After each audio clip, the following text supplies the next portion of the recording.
Grizzled Geek in Review, February 17th, 2017. 2017. We're here with all the nerd news for the week, or at least the ones we could fit in 15 minutes. Yeah. So The big ones. the big ones, the important ones. May not be the freshest news, but hey, if you're lazy and you wait a week for your news, this is the perfect show.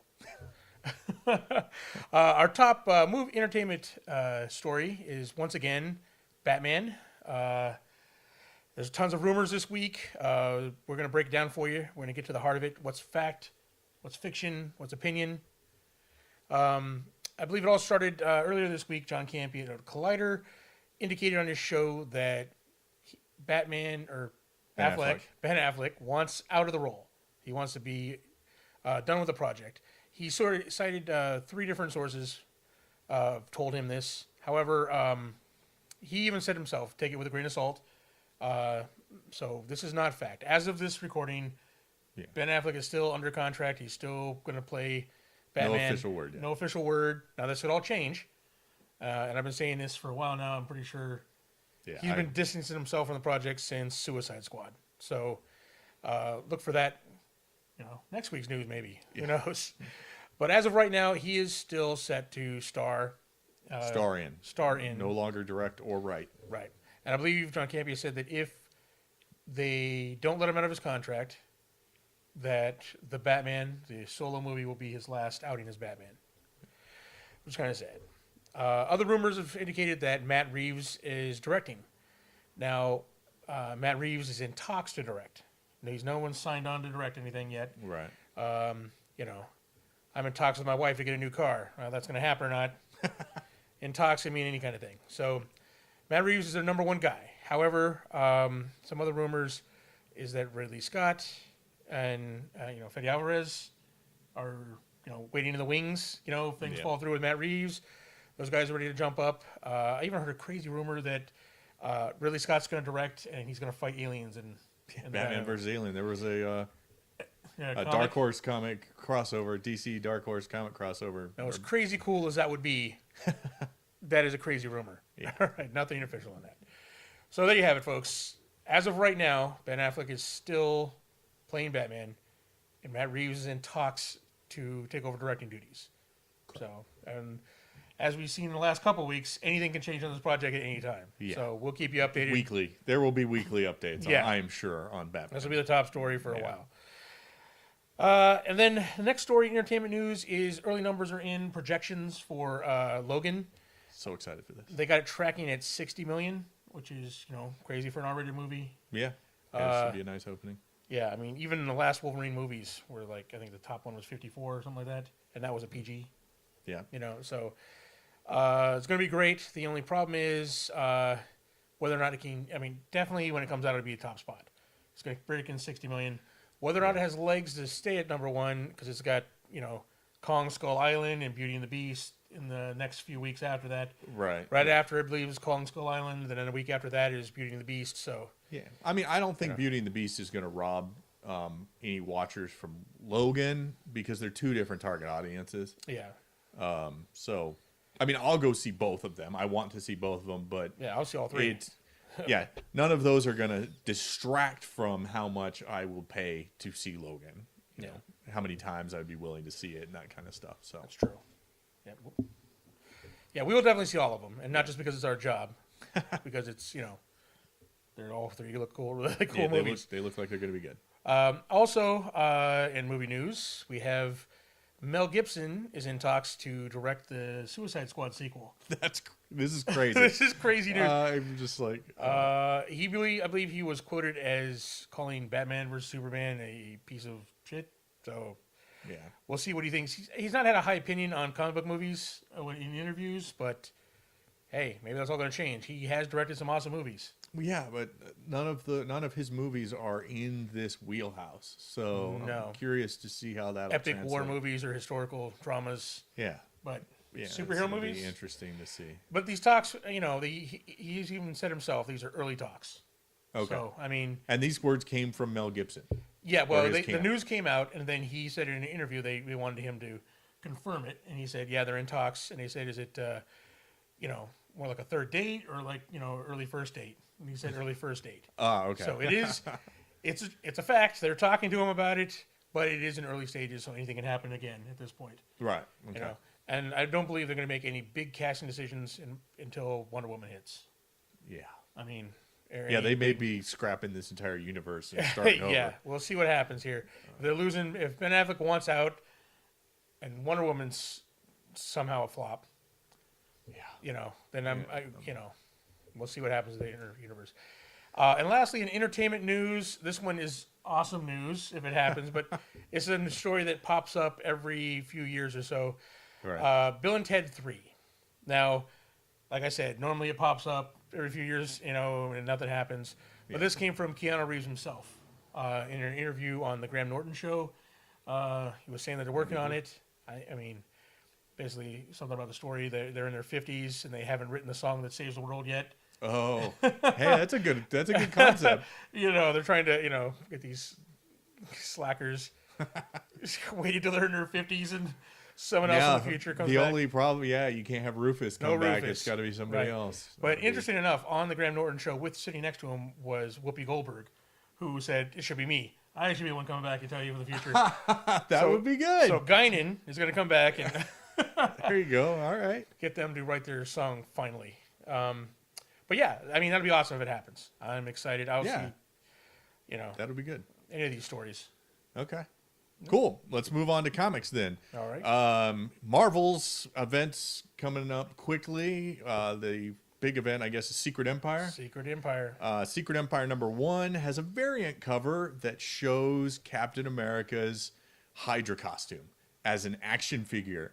Now, I guess the big thing is everybody was upset. It's just an image. Yeah. It's just a variant cover. There is no actual action figure, and people were really upset about that They did this because a it few does years look back. really cool. It looks like a cool action It figure. looks like it'd be a great action Remember figure. when the Secret Wars, they had the Secret Wars figures? Everyone thought they were bringing back the Secret Wars toys. Yeah. But they was just for the cover. So. Yeah. So disappointing, but it intriguing at the same time. Yeah. This event should be kicking off in May, and then is going to be followed by something called Generations, which was teased with a Alex Ross painting.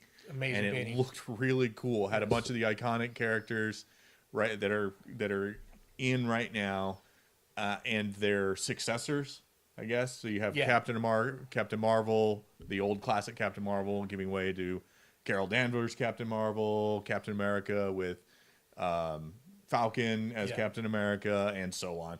Yeah, so top row is like the classic characters, and they're even in classic costumes too. Yeah. And then the current Versions of them, which we noticed were all either female or minorities now. Yep. Whether they started as a female or not. Yeah. So that will do it for comic book news at the moment. We'll keep up to date on that. All right, and on to gaming news, or tabletop gaming news. EN Publishing is just got the rights to 2000 AD, like the entire catalog, 2000 AD. Nice. They're going to be doing a series of books, role-playing game books based on that universe, starting with, of course, Judge Dredd, which is the #1 title. There's a lot of great characters in 2000 AD. I'm excited about this, as far as role-playing games go and supplements. I mean, that'd be a lot of great information just to collect and read. Yeah, it's a really interesting world Yeah. to be in, so it'd be cool to see how that's developed. Right. I'm excited about that. And also, in tabletop gaming news, Wizard of the Coast just released their latest board game based on their D&D franchise. It's called Against the Giants. And if you're familiar with these, they have the Legend of Drizzt, Castle Strahd. Mm-hmm. They're great. They're board games. They're basically like D&D light. Come with a bunch of miniatures. Some map tiles. Map tiles. Rolls a D20 to. It's a great introduction. It's a board game, and it's a great introduction to playing Dungeons and Dragons. The mechanics of it. The mechanics of it, yeah. The great thing about this new one is it comes with figures as well, but only 12. And the reason why is because they're all giants. Mm-hmm. You actually play a giant in this one, where you raid villages and gather resources. Yeah. You get to play the bad guy. It looks great, and they're great miniatures. They're huge. Yeah. So if you're looking for a bunch of awesome giant miniatures for your game, this is the board game to pick up. So Against the Giants, it's out now. So cool. Excellent. And then to wrap things up, we're going to talk a little bit about Lego Batman, which we went and saw last Friday. Yep. We intended to do a review, but things just kind of happened that we weren't able to do a full review. So we're just going to run down a few facts. Just to point out, we did a podcast based on toys for Lego Batman. And then we lost our audio on it. So Fortunately, audio kind of got messed up on it. So at some point, we will redo the toys episode, but it will not really include a Lego Batman. Maybe we'll do it in conjunction with Ninjago, which we saw a preview for, and it looked really good. Yeah, that's a good idea. Looks hilarious. So that'll be a good time to do toys again. Yeah, but we'll revisit. Yeah. So. Lego Batman did very well in the theaters. It made $55.6 million in its first weekend, easily beating out its competition, which was 50 Shades Darker and John Wick 2. John Wick 2, yeah.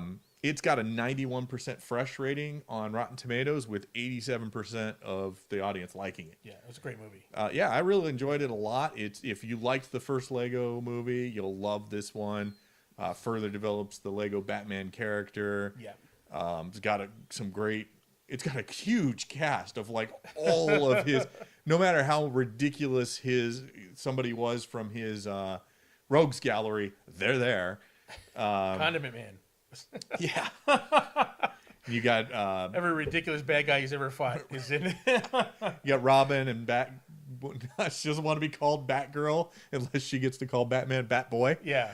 But Barbara Gordon. Yeah. But it was a really good movie, really well done. Everybody in that franchise is doing a good job, and I'm really looking forward to Ninjago, because it's just the Lego movies are just knocking it out of the park, in my opinion. And the only criticism I've seen about Batman at all is that it's solely in the Batman universe. They kind of hint about the bigger universe, like the Lego movie. Yeah. But it's just solely in the Batman world. There's nothing wrong with that. It was great. Yeah, yeah. Although they bring in a bunch of stuff outside of the Batman universe towards the end. Yeah. Character-wise, but not... Oh, yeah. Someone was asking how they can do all this, right? Stuff from Doctor Who, right? Lord of the Rings. And apparently it's Lego, so if they have the toy rights to it, then they can include it in the movie. Yeah, so, there you go. So yeah, every kind of bad guy that could be, especially if they were a really nasty bad guy that they might end up in the Phantom Zone. Yeah, they're in the movie. And it was good. It was very well done. Yeah, it's hilarious. It's funny. I mean, it's a great thing. I mean, obviously the Lego movie was a big movie about this other, the big picture universe. This is a little smaller, just in the Batman universe, but it's great. Correct. Yeah, there's no jumping between the different Lego worlds, and there's no direct connection to the real world. Yeah. There's no kid playing with the Batman toys. This is Batman, and this is Lego Batman. Oh, they did have the Endless Abyss. So yeah. Off the table. And they had they also had the whoever the monitor of the Phantom Zone was. Oh yeah. It referred to her boss, which is her. So who knows, and it was a Lego block. It was just a Lego block that talked. Yeah. So you would assume that may be a reference to the real world, but it's not in the movie. It's not seen in the movie. Yeah. So. Yeah, it was great. I mean, and it actually had a story, right? It's family friendly. It had like a good message. It was a good good about story. Family. It was, and it really, I mean, it went into the Batman pathos, so it was really good. I liked it. So there you got it. There's our semi-review of Lego Batman and the news for the week of February 17th. Yep, and we'll be back next week with probably more Batman news. I'm sure. Yeah, plenty of movie, nerd movie, geek movie, superhero movie news, games, comics, whatever comes out in the next week, we will let you know. And if you have a story that we missed or something that's coming up during the week, obviously leave a comment down below. Let us know. Yeah. If you like what you heard, hit the like button. If you want to get more, make sure you don't miss it. Subscribe. Hit that bell button to get notifications of when their new releases are. Yep. And thank you for watching.